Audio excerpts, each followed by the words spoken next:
and make randomized control trials. Please choose one. Thank you very much. I really appreciate being invited, and it's a tremendous honor, and I'm really excited about being in Israel. So this meeting so far has been quite interesting. And as all the other speakers have learned, whenever you have a talk for 20 or 30 minutes, it's hard to figure out what to put in there, especially when you want to put on all these other parts. So I think I tried to limit it to just things that might not have been covered earlier, and hopefully there's not much duplication. These are my disclosures. So this was, at least the data from this study was shown in one of the earlier presentations, but probably not in this manner. So this was a study where the oncology treatment trial set out to show that this drug, ponatinib, was effective at treating CML.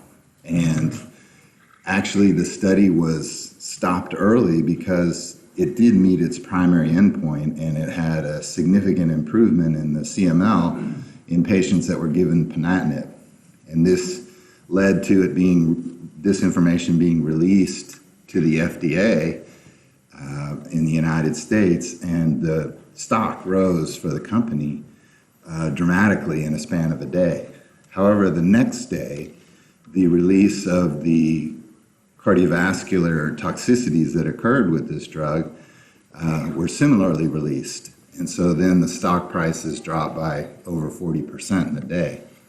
So I think that there could be many lessons learned from this particular study, but one of the most important ones is don't forget about cardiovascular issues, because no matter how effective your drug is, if there are important cardiac events, it could really do damage to the efficacy of the drug. So this is a prime example.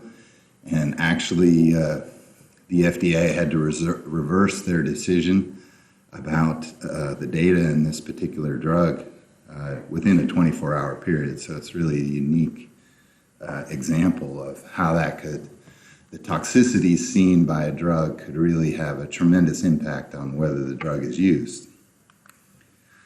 So let's just pick some other areas that we haven't really talked too much about so far. But when we look at anti-VEGF therapy or anti-vascular endothelial growth factor therapy, this has really been a focus of oncology treatment trials for really the last 15 years. And you can see on the left side of the screen are some of the tumors in which anti-VEGF therapy are used. At least in the United States, these are FDA-approved drugs for these particular cancers. And that's very important. It's very good that they have shown efficacy in these different cancers. But at the same time, on the right side of the page, you can see the impacts on the cardiovascular system. So that includes, obviously, the heart, and certainly these drugs are known to cause hypertension. But more importantly, if you look at the middle panel here, and you look at what's happening in the small vessels, that over the course of time with anti-VEGF-based therapy, the capillaries and small arterioles involute and ultimately become non-functional, a process that's referred to as anatomic rarefaction. And then further, if you look at the kidney structures, the glomerulus has a tremendous number of capillaries, and the same sort of process can happen in the kidney tissue. So for each important effect of a cancer therapy, there is obviously an important effect on the cardiovascular tissue. And then, you say, well, okay, fine, there's just one drug out there that I got to worry about. There's one anti-VEGF based therapy. Well, unfortunately, that's definitely not the case. And this is the list from, actually, it's about a year and a half ago, of all the drugs that were approved by the FDA for the treatment of some sort of cancer, that predominantly their main action is anti-VEGF based therapy. Now, I probably need to update this slide, but certainly there are at least double this number of drugs in development in oncology treatment trials that have the same basic action. So, it's not like you can just say there's one drug that's potentially going to cause a problem. There's already 10 and there's 20 more on the way, and the acceleration of drug development on the oncology side is really quite impressive. So, whatever list exists right now, you have to be ready to modify that. And so then when we think about ways in which we can provide cardioprotection, there's certainly theoretical ways, and then there's actual ways.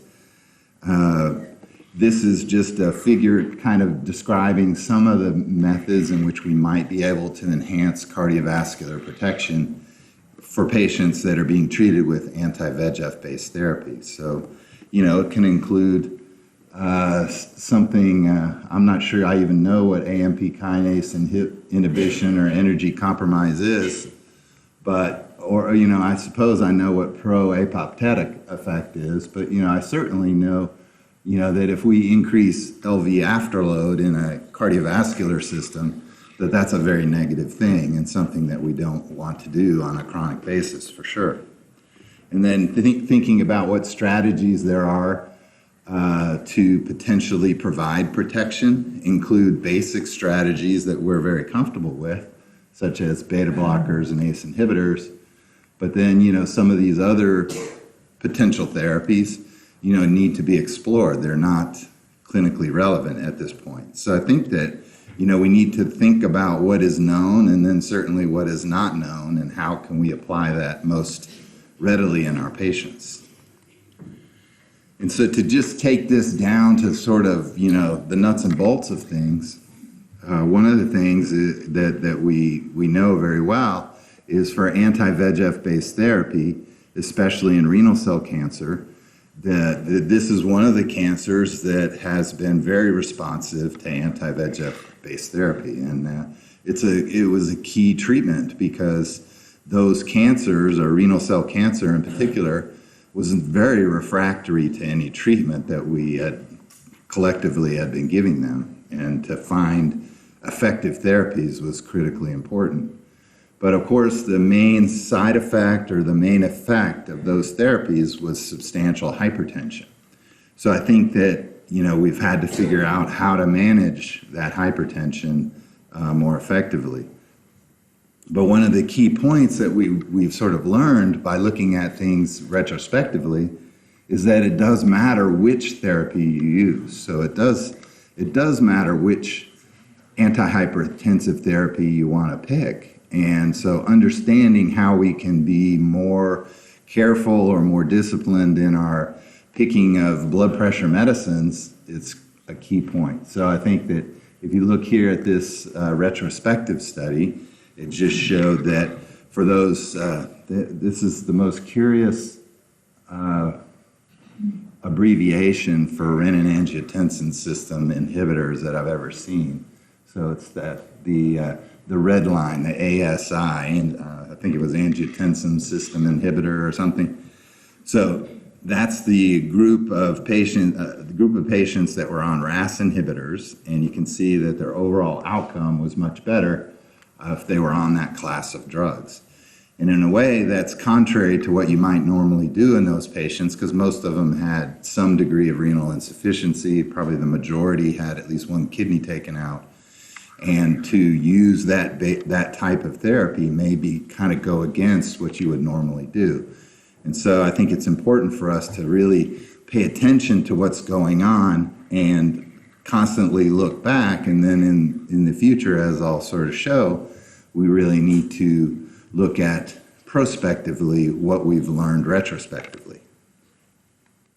So, and then to add a little bit more to that, just the idea of a statin in those same patient population, the statin had a very profound effect on overall survival of those patients. So I think everything else taken the same, If they were on a statin, they live longer than if they weren't. So I think that this is a very important retrospective observation, and then it leads to the hopefully prospectively proving these points.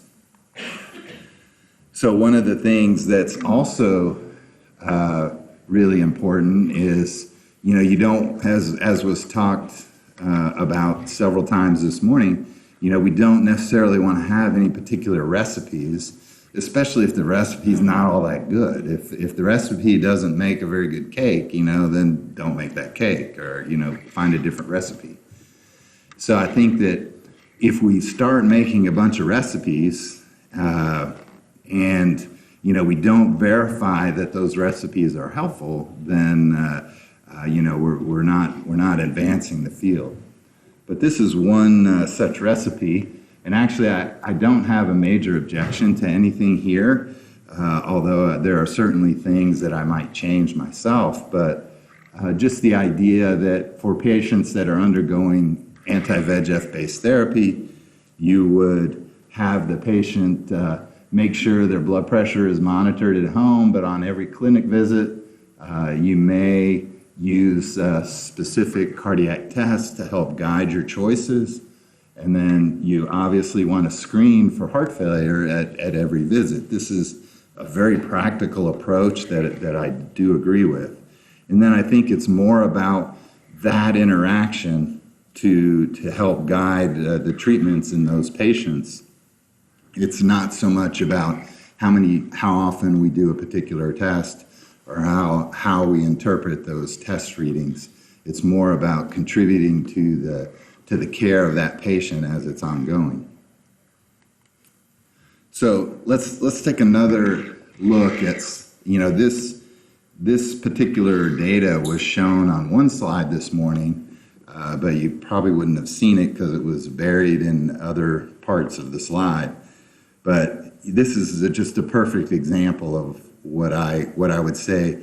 It's very important to understand how do we interact with the patients and the providers at the moment of cancer therapy. So, for example, this is a huge breast cancer study and showed just a tremendous benefit for combination therapy for breast cancer. And in particular, if you look at the blue box, that is the major difference that was made by having anthracycline, Cytoxan, Taxol, and trastuzumab given to patients that had significant breast cancer, HER2-positive breast cancer.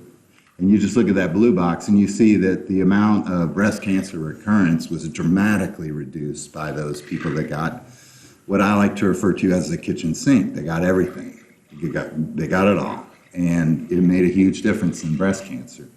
And then you say, well, a little bit of heart failure among friends is okay, especially if they're around to live. So I would argue that point quite differently because, for example, if you look at this table, which is also in that same publication, you look at the rate of congestive heart failure was only 2%. But I would say this is grade 3 or 4 heart failure, and that is heart failure at rest. That is not the kind of heart failure we like, and we certainly would want to try to avoid that if at all possible. And then you say, well, what about all this monitoring that was done as part of this trial? Yeah, there was a lot of monitoring. They did a lot of EF measurements. And, if you look at the amount of people that had significant change in their ejection fraction, it was 1 in 5. So was that change in ejection fraction our telltale mark for the development of heart failure? Was it our one chance to catch it before it developed? And, I would argue differently that, the change in EF may not be that important, but what it's telling you is critically important. And then what's even more important than all of that is the question, is it enough to just detect it? We don't want to detect it. There's this commercial that is on TV in the United States, at least, where that one security company is sort of advertising, their benefit compared to some other security company. And they show this little scene where there's a security guard in the bank, and a bunch of robbers come in and they hold everybody up. And the guy that was the security monitor stands up and raises his hand. And, one of the people that were on the floor now, because the guns were being pointed at him, said, "Aren't you going to do anything?" And the monitor goes, "No. So my job is to monitor, is to show that there's a break-in. I'm not going to do anything about it. I'm just going to show there's a break-in." So I would say that's what this is. We are showing that there's a break-in, but there's no discussion about what was done about it. Was there any ACE inhibitor or other heart failure therapy given at this point? And, that's never been published from this study, and I'm sure it won't be, but that's the critical point. It's not whether there's a break-in, it's what are you going to do about it? And so I think that this is a nice publication from our colleagues in Italy, and I think it's really gives you sort of a true answer of this is what you do about it. This is how you do it right. And if you, for example, look at this group here that got combination therapy for their LV dysfunction, that 100% of them had full improvement of their LV function back to normal. So that's what you do about it. You treat them optimally for the heart failure, for the LV dysfunction that you found.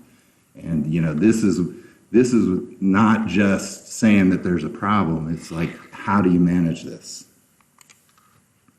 And then there was some discussion earlier about echoes and MUGAs, and I really had to keep my mouth shut because it's very hard for me not to have an opinion on it. But this is a nice study just showing that, there is a reason why one might be better than the other. And you could argue about whether one test is more reproducible than another, or how easy it is, or how expensive it is. Whatever. You can argue those things forever. But this study actually really emphasized, it's like, what are you going to do about the abnormality? It's not which test you did, it's what happened after that.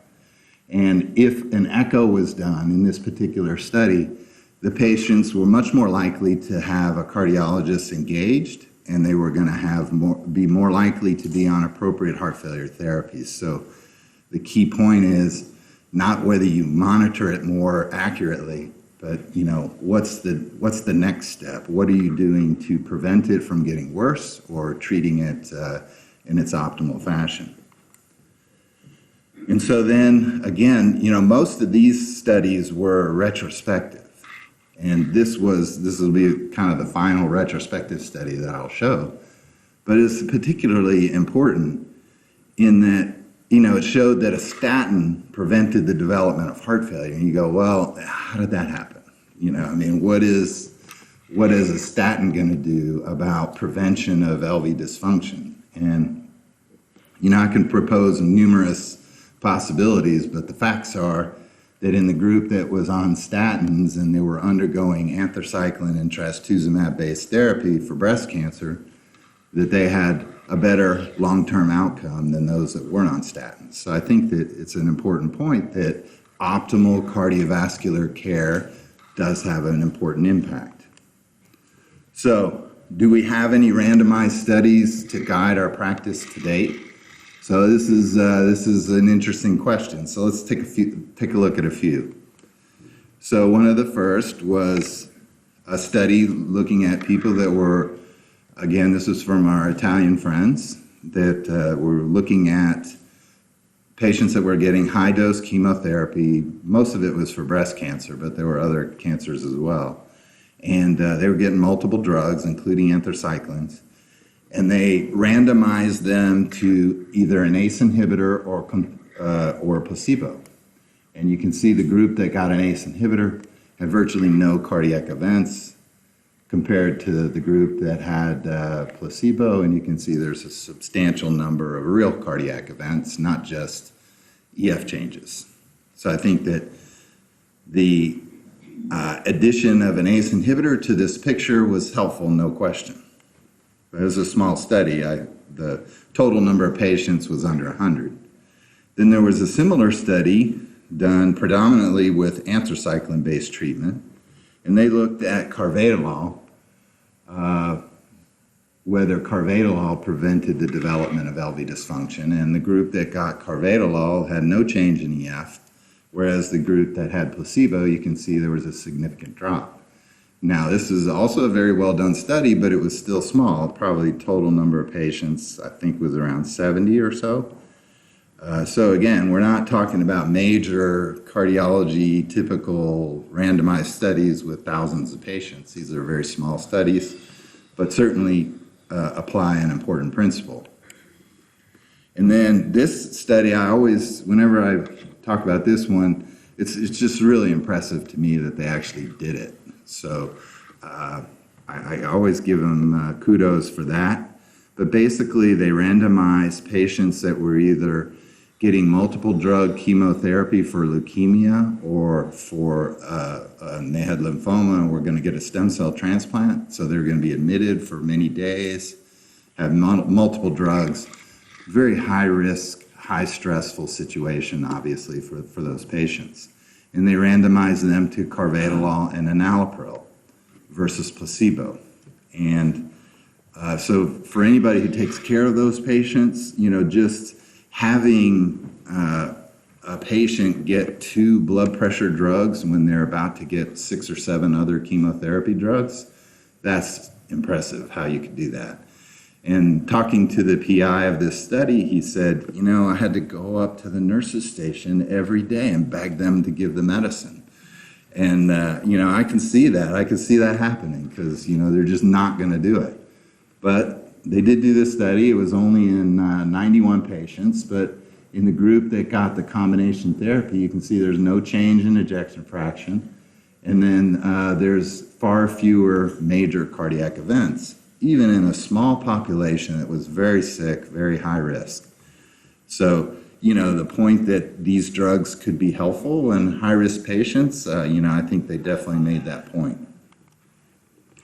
So then let's look at some other studies that were recently reported. So one was the PRADA study, which looked at breast cancer patients, and they followed them with periodic MRIs. And so, this was probably our best measurements of ejection fraction that could be done in a serial manner with patients because, most people will say that the MRI is probably the most specific in terms of EF measurement, which is all well and good, except for most people can't get serial MRIs. But in this particular study, the thing that they did is they randomized the patients to either candesartan or metoprolol, the combination, or placebo. And total number of patients was about, I think it was about 100, a little more than 100. And the one thing that we found is that candesartan was modestly protective. However, metoprolol was not.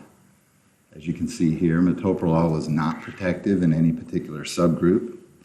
And in a way, this makes perfect sense because, if we look at heart failure trials, in asymptomatic people with minimal or normal EF, minimal reduction in EF or normal EF, then it's actually an ACE inhibitor that prevents the development of heart failure and not metoprolol or other beta blockers. So this is exactly in line with what we know of in the heart failure world. So at least I don't use candesartan a lot, but in Europe, I understand it's used more frequently. So I think, can candesartan be applied to all of our prevention studies? I think there is some clear evidence in a very carefully done study that it is helpful.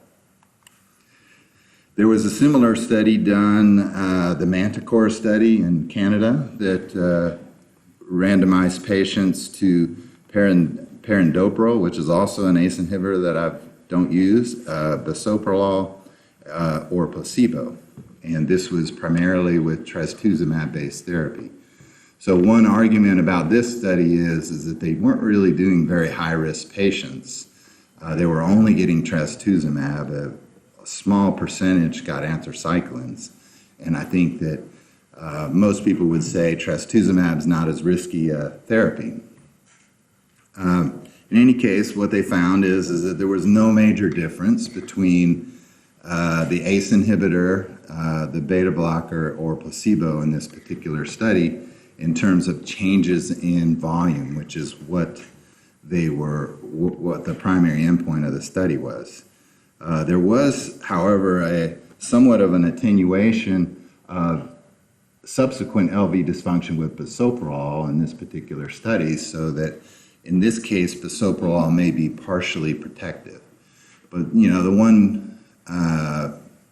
one thing about this particular study is it wasn't a large number of patients, and also you could say that perhaps they weren't really high risk. They were lower risk in terms of cardiac risk, at least. And then this is just a summary slide looking at drugs that may have a prophylactic effect, and it also summarizes whether it was a randomized controlled trial or retrospective. So certainly there's some evidence that these trials are pointing us in the right direction, and that can we find strategies that will be more cardioprotective. But clearly we need to have larger numbers of patients and have more important additional cardiac endpoints that we're looking at. So this is a very interesting study, also reported from our Italian group, just looking at what strategy would prevent atrial fibrillation in patients that are undergoing lung cancer surgery. And I think that for any of you who work in a hospital where they do a lot of lung cancer surgery, then I'm sure that you know that AFib is your most common consult. So coming up with a strategy to minimize that makes perfect sense. So I think that this is a good example of an important clinical trial looking at a very common event and what strategy can we use to prevent that or to improve it.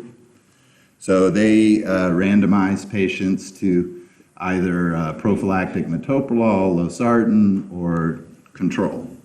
And they utilized N-terminal pro-BNP, or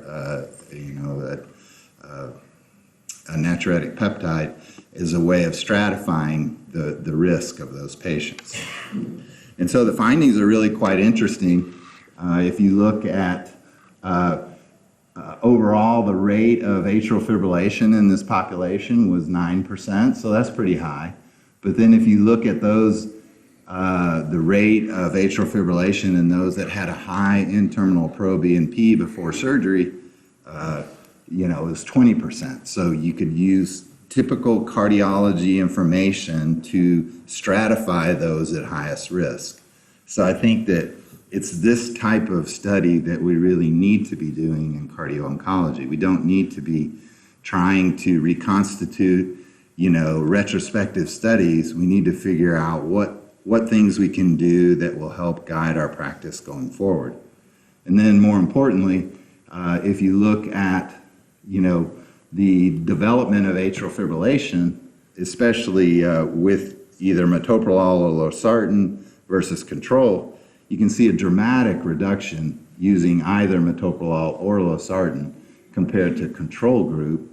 And if they had a high BNP or N-terminal pro-BNP, you can see that the amount of reduction was even more impressive. So I think that using typical cardiology strategies to manage these problems could have a dramatic effect.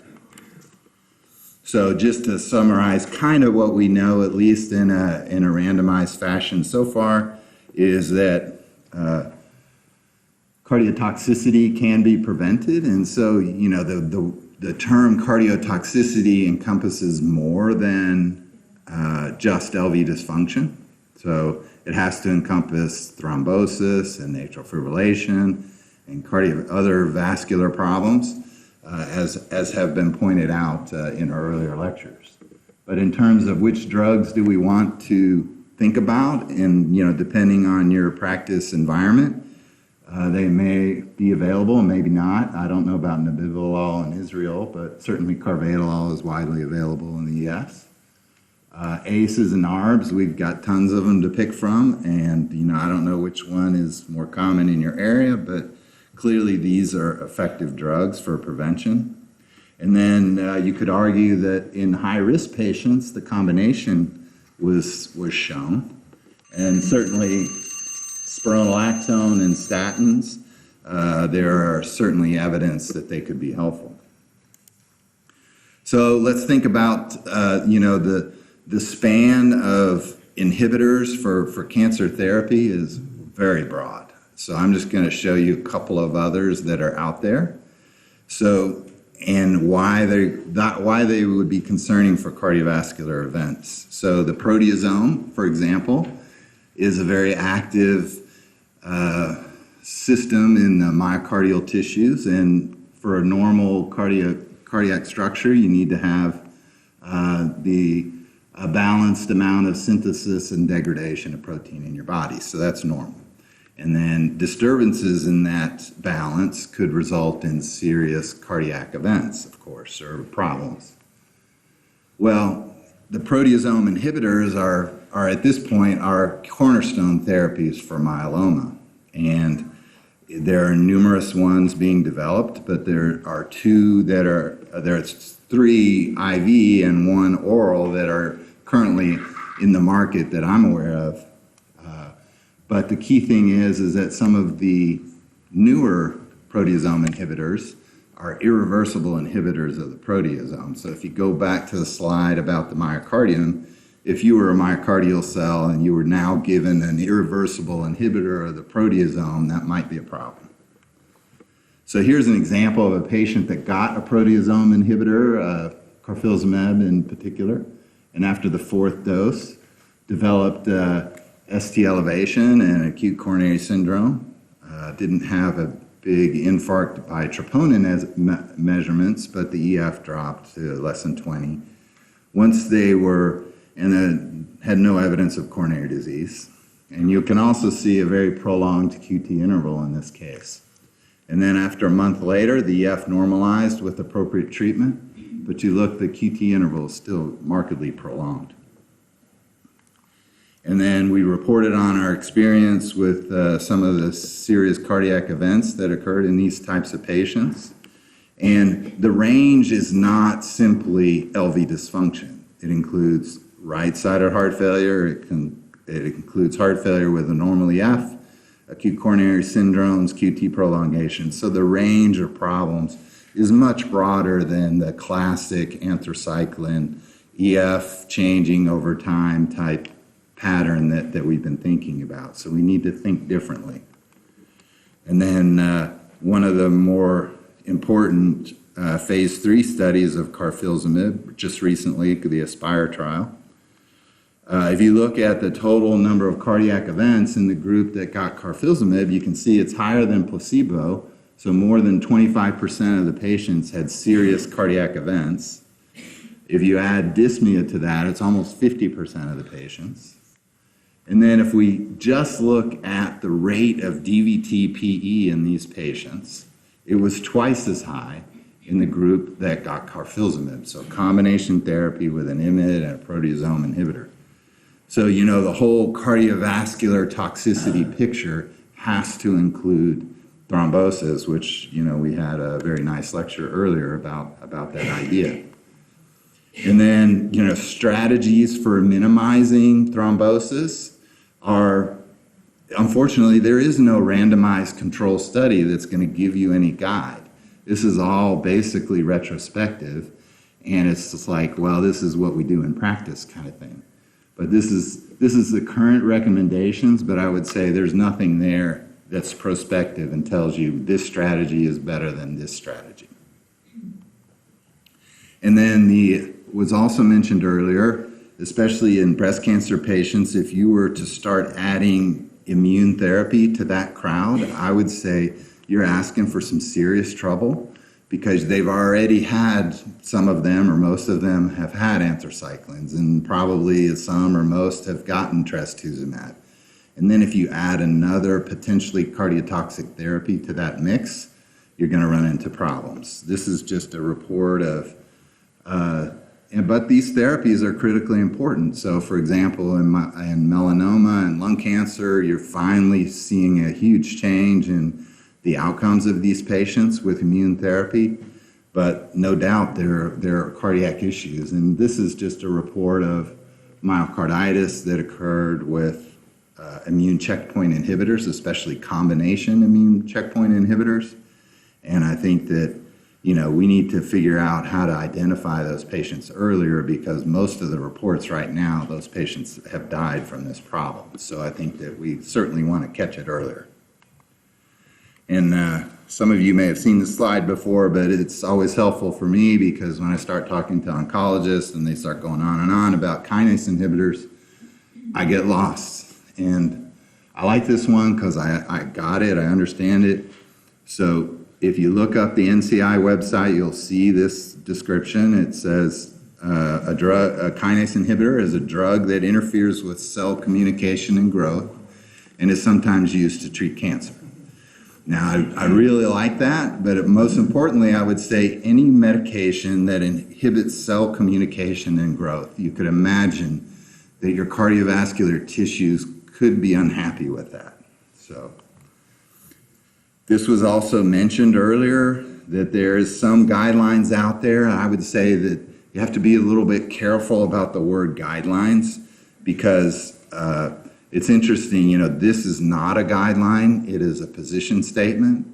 However, they sent out pocket guidelines, and then there's also a smartphone app, which I'm not sure what they're calling that, if they're calling that a guideline or what, but so there's a lot of mixing of terms, but this is a position statement because we don't have a lot of class 1 evidence to say do this versus that. So that's where we really need prospective studies to have a guideline.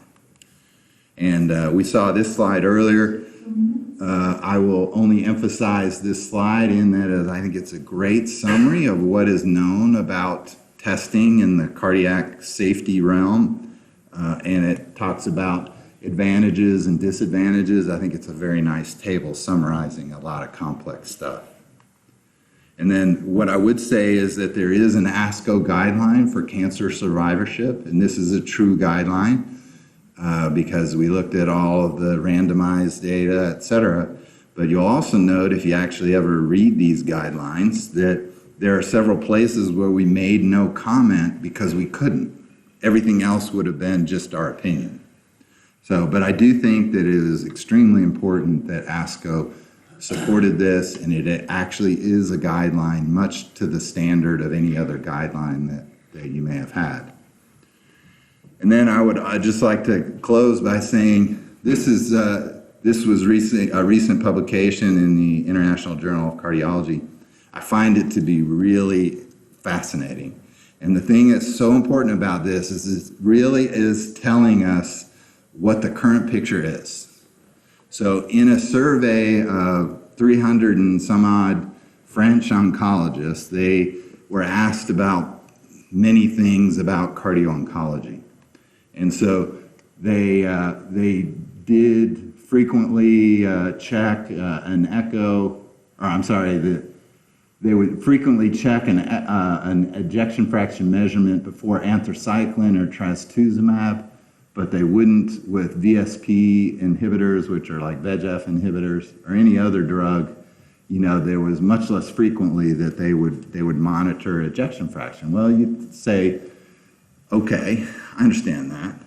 But then look at the amount that do EF measurements during anthracycline. So anybody would say anthracyclines are worse than trastuzumab, and then we're only measuring EF half the time during therapy, whereas in trastuzumab, you're monitoring it all the time. So, how important is that? And then for other therapies, it's not monitored much at all. And then after therapy, look at the rate of EF measurements. So this is what the oncologists are actually doing. And I think that that's really, really key, because we can all argue about the things that we want to do, but what's actually happening out in the world is where we need to change practice. And then this slide summarizes a lot of things about that survey, but what I would point you to is just, they were asking about actual practice decisions based on EF changes and, what to do. And you can see there's a lot of variation in the answers. And I think that's because the oncologists don't really know, what we recommend because we don't know. So I think that this really sort of sets the tone for where we need to go. So what data do we need to be confident of our recommendations? So we really need to have disciplined reporting of clinical observations is absolutely imperative. So if you have a trial like that one that I showed at the beginning for ponatinib, they just said that there were an intolerant amount of vascular events, but they didn't tell us what those vascular events were. We need to know the details of it to be able to have an adequate action plan. So I think that we need to improve our trial reporting so that we understand what's the best way to deal with it. And then we need to keep our mind open to new observations. So just like with checkpoint inhibitors, myocarditis is a rare but probably fatal event. We need to put our good thoughts together to figure out how do we identify those patients before they develop that problem, because once it gets there, we can't do much about it. And then really as a general goal for cardio-oncology, we absolutely have to commit to collective research in the field. This has been said several times today, and I couldn't agree with that more. And then in terms of just what do we need to do in the future, this is what I like to think of as our marching orders. And certainly we need to define how to detect cardiovascular toxicity. We need to describe the best clinical approaches. We don't need to just say, I'm monitoring something. No, we need to say, well, what are you going to do about it? How are you going to manage it better? And then we really need to commit to training and education really at all levels. That includes, of course, our trainees, but it includes all of us in practice too. And I think that we need to understand how to refine our knowledge base. So all I will say is that the world of cardio-oncology is broad. This is a nice figure from a very nice paper by my very close colleague. And I would encourage you to look at it and think about this figure. And just some of the ways in which cardiovascular toxicity is manifest are quite diverse. And then our strategies for prevention or mitigation, should include all of these things: awareness, exercise, diet, etc. So we have multiple strategies for a problem. And then I would encourage you to come to our Global Cardio-Oncology Summit in September. Thank you. Thank you so much.